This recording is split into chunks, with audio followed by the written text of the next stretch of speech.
Good morning and welcome to Career Talk. I'm Lee Hopwood, CEO at the CCMA.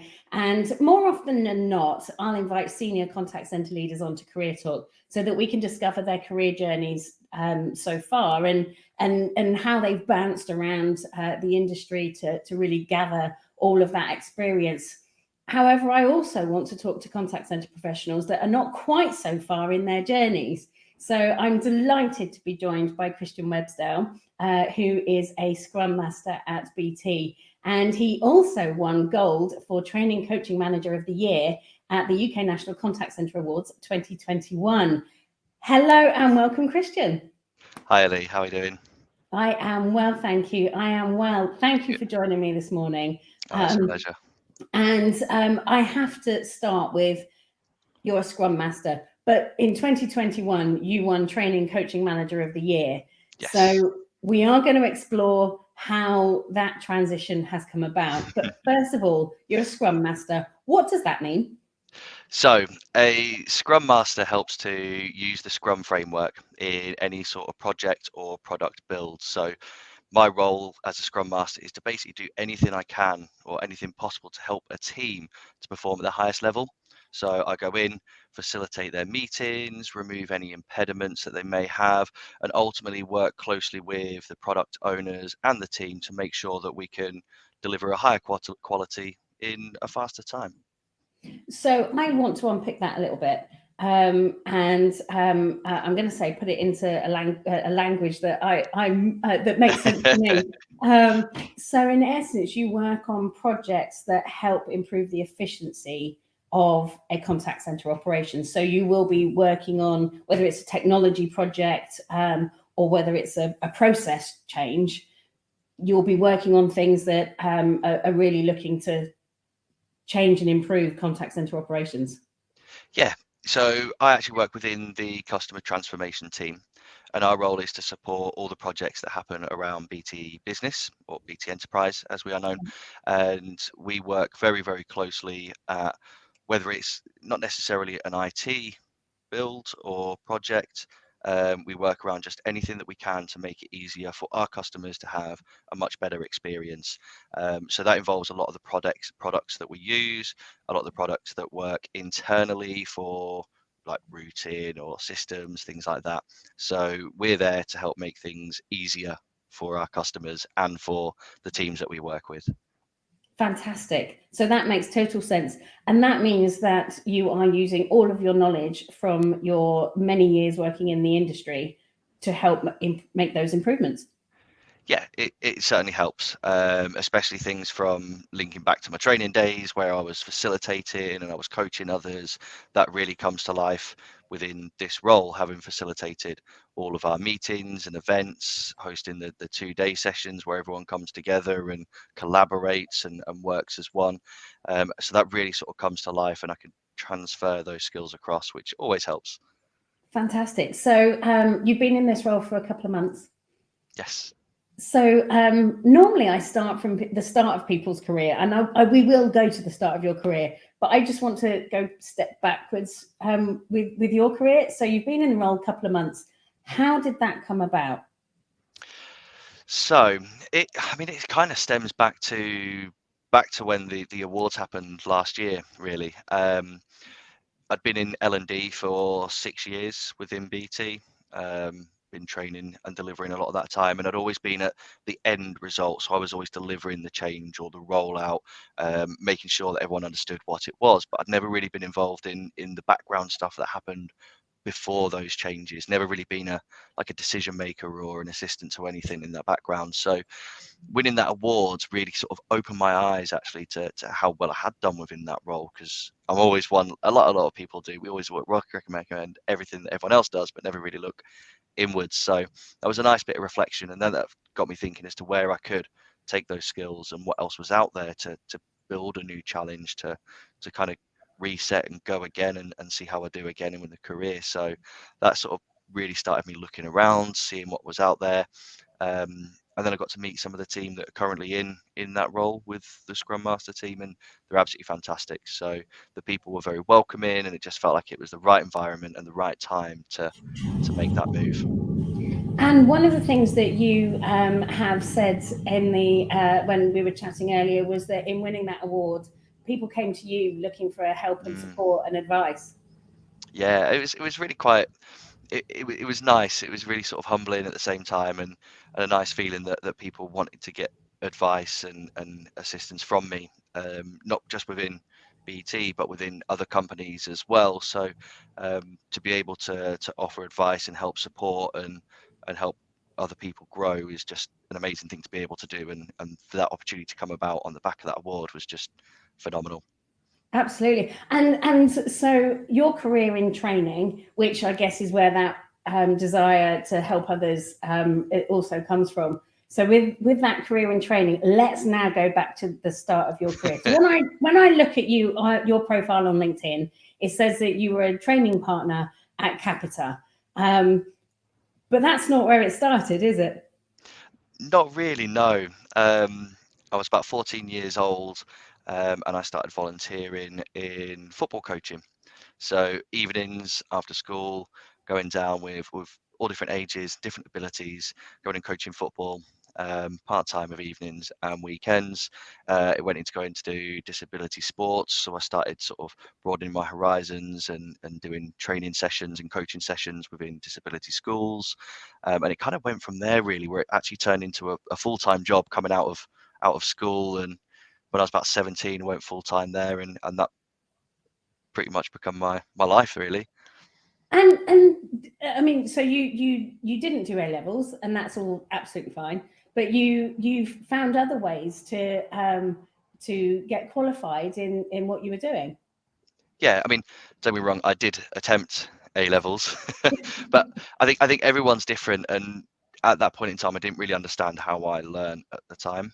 Whereas now looking back, I know exactly how I learn and how to pick new skills up. But for me, it's always been that practical element. So being able to get qualifications in sport and delivery around sport was still as special to me as it was going and doing A levels, because it gave me some fundamental skills, communication, stuff that I could use later on in career, as evidenced earlier on. But yeah, it was amazing. Oh, and do you know what? And not underestimating what getting involved in sport can do for your skill base. Mm. I have a daughter who is very into her swimming, and the discipline that being in sport brings is one of the things that I get told all the time. And it does. Yeah, It's being in sports. It's a fun way to learn those new skills. it really is the discipline, but also that cohesion, working as teams and as functioning units that are all driving for success, and even that competitive streak really could, comes across all levels of business. You've got to have a certain level of sort of competition about you to want to do better and keep improving. Yeah. And so you were doing that until you were about 21? Yes, yeah, about 21 was when I did that till. And so what was it that made you go, do you know what? I want to do something else, or and what was it that made that switch for you to then go and find your job at Capital? So there was a location change, and I'll be straight up. I initially got the role as an advisor within Capita, and it was just a temporary role whilst I looked what else was out there. However, it wasn't a temporary role. It kind of turned into a permanent thing. Um, and that's where I actually saw that I could bring those skills that I'd learned from being back at the age of 14 all the way up to that point then into the training world. So quite shortly after joining Capita, I think it's about 8 months, I got the permanent trainer role within Capita. So I started delivering the courses that they had internally, and helping to develop the staff there, which again was a fantastic learning curve to be able to enhance those skills, but in a different environment, and learn some more along the way. So you started at Capita as an advisor for 8 months. What was that experience like for you? It was good because, I mean, again, there's communication skills that you're always going to be picking up. You're speaking to different people, and even within that 8 months there, speaking on the phones every day, you learn a vast variety of communication skills, stuff that can stay with you for the rest of your life, right? So picking those up was sort of like the core, or tying that to what I already know, just helped to progress and step onto that next step of the ladder. And it's really interesting how So there'll be people out there that will be listening that are maybe in an advisor role right now, and they might be thinking, where do I go next? And how do I go to that next step? And there'll be others that go, do you know what? I love this job. I am staying right where I am. Yeah. But for those that are looking to develop their career from that advisor role to the next step, what advice would you give to those advisors? Do you know what? It's going to sound maybe a little bit cheesy, maybe a little bit old hat, but the main bit of advice I would get is find something that piques an interest or something that you're passionate about.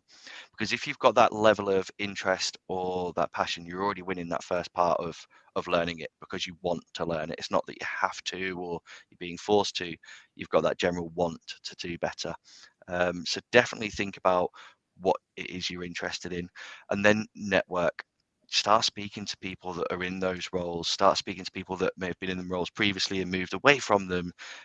Don't always just go for what is great about it. Always look at the cons as well, so you can weigh everything up.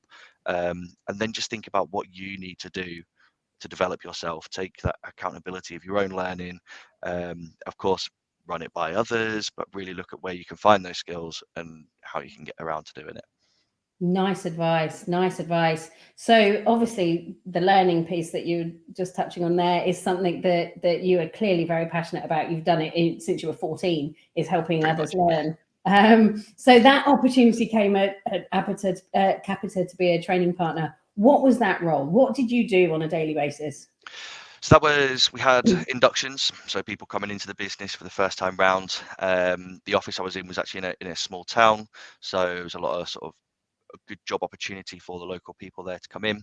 So my job was the face at the door, welcome them in, and then take them through their induction. So teaching them the skills, the core fundamentals, and basically getting them to a good standard where they were ready to go and speak to customers. Ultimately, once they'd done that initial induction, there was further training and further sort of soft skills sessions that we'd run just to make sure that they were continually learning, continually building their skills and able to then progress on to where they may want to go. Interesting. So interesting. I bet that was great fun seeing the brand new advisors coming in. And I suspect that there were some that had maybe come from somewhere else and others that were literally brand new into this role. Yeah.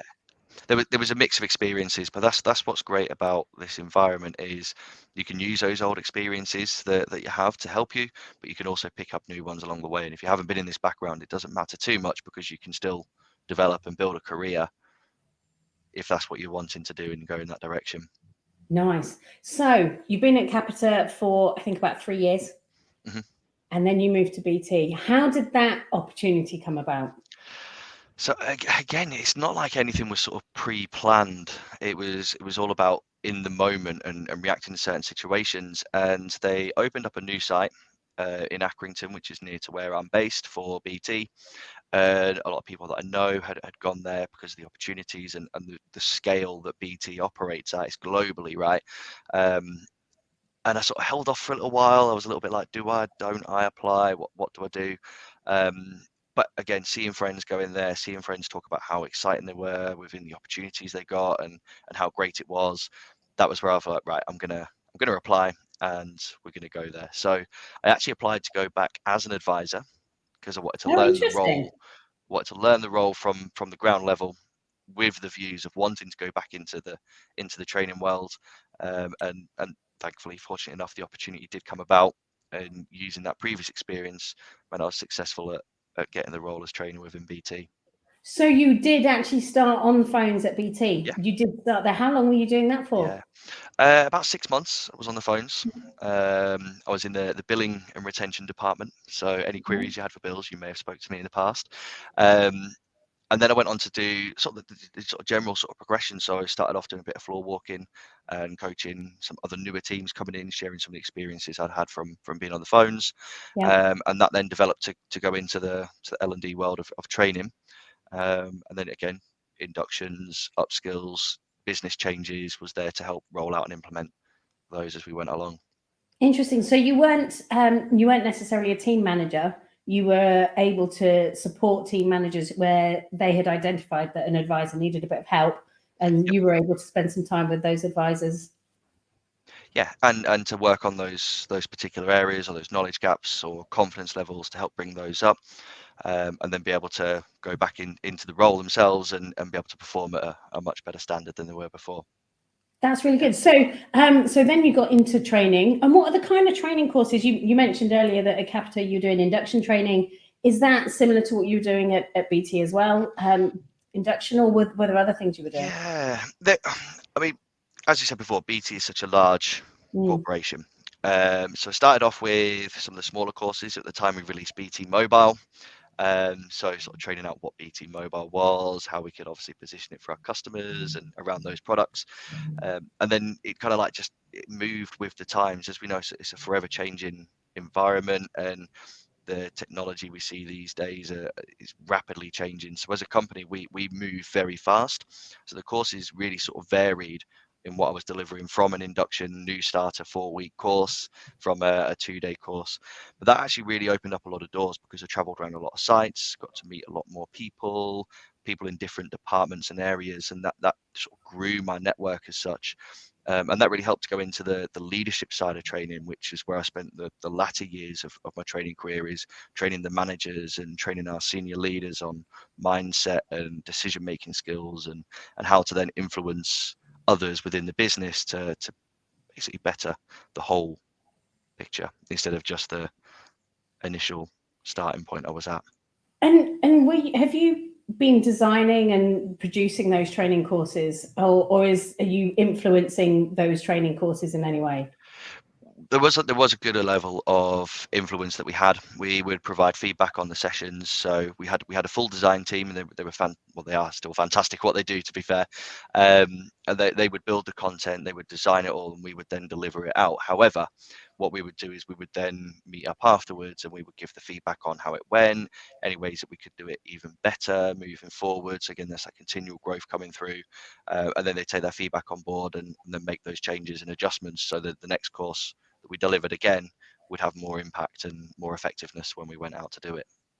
Fascinating. So, if for anybody that's trying to get into training and wants to find that career where they can help others, which is, as I say, clearly something that's close to your heart, what advice would you give them? How do you get into training specifically?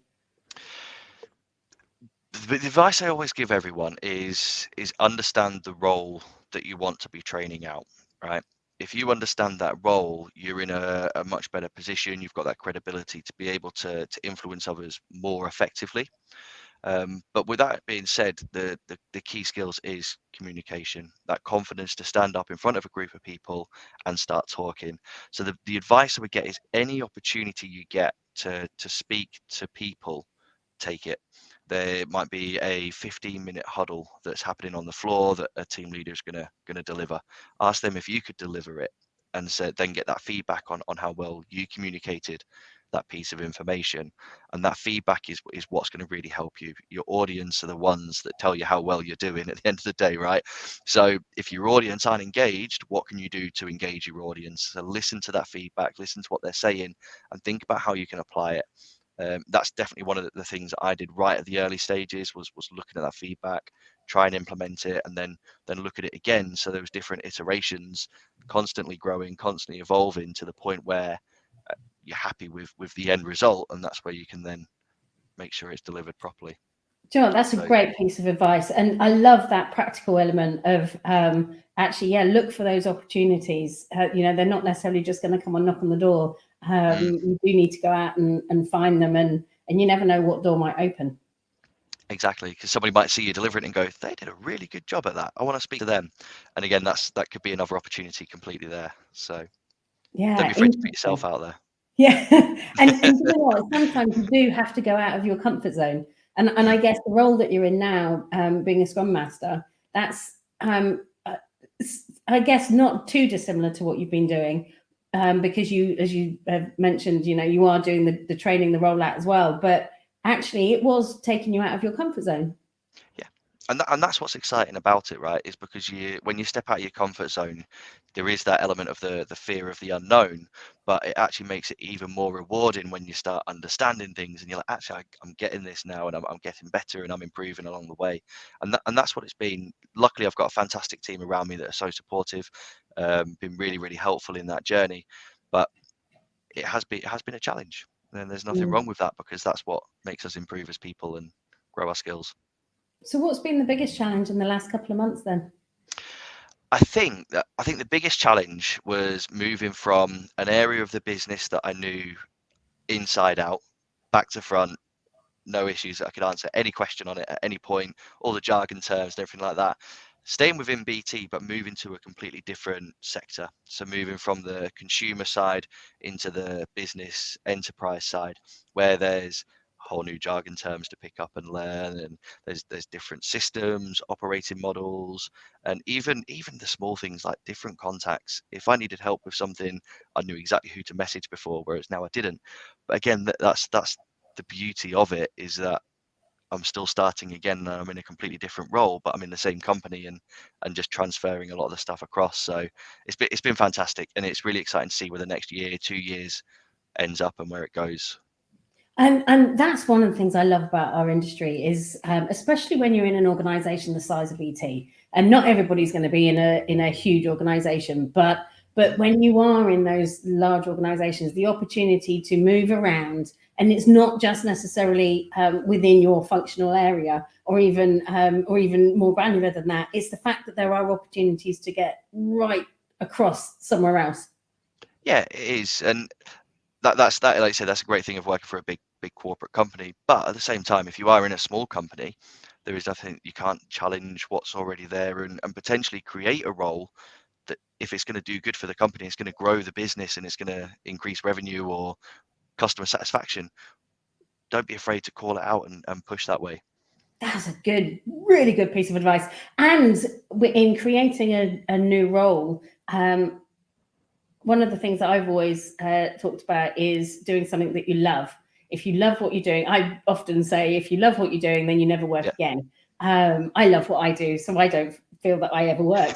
Um, but that's, I think, the same thing. If you are looking to progress in your career, you might love the organisation that you're working with, but not necessarily in the role, or you want to progress in the role. And it is about finding what you love. What in particular is it that you love about the role that you're in? I love the fact that, to be fair, there's quite a few factors really, but I love the fact that it's always different, and there's always Mm. different ways of doing things. And just when you think that you've got something working right in a good way, there's that challenge to go, right, how can we make it even better? How can we experiment even more? And through experimentation, through getting feedback from the team and speaking to them closely, you can then do it again, but better, and get better outcomes, and different movement or different directions. And it's great because it's a vast majority of different people that are all there from all different backgrounds, different skills, and you work collaboratively all together. So that's what makes it exciting. I love that. And do you know what? I can't wait to see some of the projects that you're working on being entered into some awards, maybe. Um, Well, I never know. you never know. You never know. So I want to draw on your training knowledge. So obviously, learning is all part of career progression, whether it's on the job, whether it's formal, however you might do your training. But for those that are looking to further their personal development, how should someone prepare for a training course? What should they do beforehand? And once they've done the training course, what should they be doing afterwards to make sure that the learning they've had is embedded? It's a really good question, to be fair, and I've heard this quite a few times. I've seen this a lot, especially on LinkedIn with LinkedIn Learning. Right, if you've applied for it to go onto a course, or you've got a course through, you will get through like a course criteria or an agenda that you're going to cover within those sessions. And of course, they will cover them within that training, and they will give you the skills and the knowledge you need. But there's nothing wrong in starting to do a bit of pre-reading or a bit of pre-course investigation and understanding. So when those topics do come around in your sessions, you have those light bulb moments, and you go, that relates back to what I know already. This is more understandable. So broaden those horizons, speak to people that have been on the course before, but find out what actually it is you're going to be going through, and start to have a little look at that content and start to get your head around it first, so that way you're more involved in that moment of the actual session. Following on afterwards, I use the term follow-up a lot of the time, and especially within my training world. Always follow up on what you've learned. It's one thing being able to go through the course and go, do you know what, it was a fantastic couple of days, but if you leave it on the shelf, that's going to stay on the shelf. And it was a good couple of days that will remain in history. How can I bring those to life moving forward? How can I keep that going? How can I follow up on those key points within that actual training course or that session? So I've recently, literally yesterday, come out of a training session, which was fantastic. And I'm already looking at how I can apply that training course into my role moving forward. So next week, there's already some calls put in place to catch up with a couple of people, and again, to start experimenting. I've seen this, let's give it a try and let's see where we can go. And it may not work first time round, but that's okay, because if you fail, we learn from it and we move forward. So always revisit everything that is relevant that you've learned. I really like that. It's so important, and whenever you do training, I'm sure that you get some form of, whether it's the training notes or your own notes, and pulling out those 3 things that I learned, 3 things I'm going to take into my day job, and trying to make that habitual change, rather than it being something that you do once and then never do again. Exactly. No, I completely get it.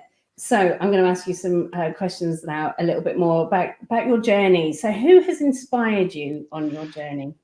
Oh, that's a really tough one, because there are so many people along the way. I've had some amazing managers, amazing coaches, people that have invested a lot of time in me along the way. I've got my wife who's my rock. She supports me in the background all the time, constantly, no matter what I do or put my hand to.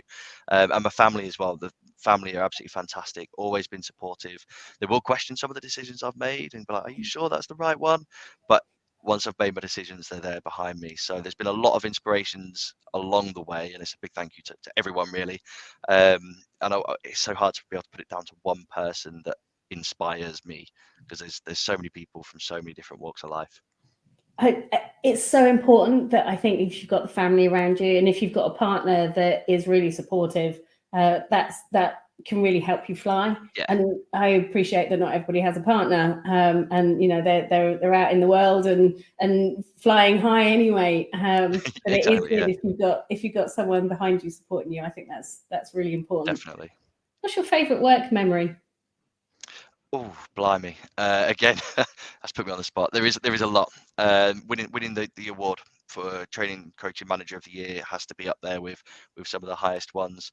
I think in terms of actual working, some of the rollouts that I've been involved in, like I said, helped to roll out BT Mobile. That was a great memory in doing that, because that was the start of a whole brand new product for BT, which was really exciting, and led the way to how we work with EE now moving forwards. I think as well, if I'm really trying to dig through those memory archives, because there's a lot. I think some of the leadership courses that I've delivered, Yeah. are some of the fondest memories I have, with some real professionals that are really passionate about leading others and making good changes within the business. To be able to take them through some of the courses on decision making and see those sort of light bulb moments really happen, and get their feedback afterwards to say that it's really benefited them and their teams, and the impacts that training has had following on, is some of the real fond memories I have. Nice. And do you know what? It's we've talked a lot about learning along the way, and your passion for helping and coaching others. But what do you wish that you'd learned sooner? Oh, I think if I could learn one thing sooner, that would be to understand how I personally learn. I think if I could have understood that a whole lot sooner, I'd have been able to pick up even more skills. It did take me a while to learn how I learn, but once I got it, things become a lot easier to pick up and go with. So if I could choose one thing, it would be that. It would be that. Right, I'm going to ask you some quick fire questions Okay. now. Are you ready? Are you ready? Yes, let's go. Okay. What's your favorite animal? Oh, a dolphin or a lion? Oh, I choose know one. it's Choose a one. wide mix. So Yeah, I was going to say um, that. No, growing up, it was always dolphins. So I'll go with that. Dolphins. dolphin. Love that. I love dolphins. They're cute. So staying on the animal front, dogs or cats? Again, I'm going to go both. I've had cats growing up. I've got a dog at the minute, so I'm not an either or. I'm both. I am both. I can't pick a side for What that. dog have you got at the minute? Got a little French bulldog at the minute. She's lovely. She's a pain, but she is lovely.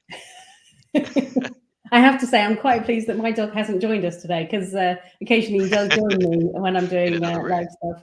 Bless him. So, would you rather fly or have super strength? Super strength, gotta be. Oh, Gotta why? be super strength. Why? Because if you were super strong, you could jump, and your strength would just make you feel like you're flying anyway, right? So it's kind of both in the same one, maybe. Nice. I love that concept of flying. I've always wanted to do skydiving, but as soon as I had the kids, it was like, I'm not doing that. It's too scary. Too scary. That's a fair point. Plus, if you ever tried to open a jar, super strength really helps with that, right? So true. So true. And one more question for you. Final question. If you could afford any car, what would it be? What would you go for? Oh, do you know what? I think I'd probably buy the Ferrari Scuderia, the F1 Ferrari car, just to give it a go around the track. I know it's not road legal or anything like that, but I think I'd go out and buy that just because it'd be so cool. Do you know what? If you were to drive that on the road, then I've got a funny feeling you might have a few people looking at you. Yeah, possibly no underneath of the car either with some of the roads around here. Love it. Do you know what, Kristian? It has been an absolute delight listening to you, chatting with you today. Thank you so much for joining me. Thank you for having me. Congratulations on winning Training Coaching Manager of the Year at the UK Awards 2021. Great opportunity for you, and I'm glad that it enabled you to help others too. Thank you so much. That's really good. Thank you so much. And that's it from Career Talk today. And please do join me in a couple of weeks. We'll see you soon.